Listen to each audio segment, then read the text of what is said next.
Fish, the diverse and colorful inhabitants of our waters, have a unique way of breathing that's perfectly adapted to their aquatic environment.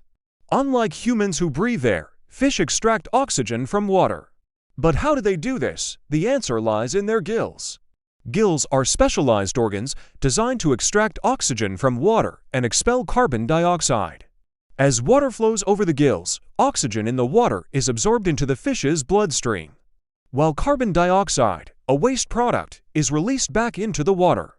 The process begins when a fish opens its mouth and takes in water. This water then flows over the gills, which are rich in blood vessels. The walls of these vessels are thin, allowing for the exchange of gases. Oxygen molecules move from the water into the fish's blood, and carbon dioxide molecules move from the blood into the water. This efficient system allows fish to thrive in environments with varying oxygen levels.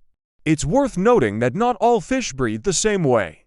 While most fish use gills, some, like lungfish, have lungs and come to the surface to breathe air. In essence, the world of fish showcases the incredible adaptability of life. So, the next time you see a fish swimming gracefully underwater, remember the intricate process of breathing that's happening within.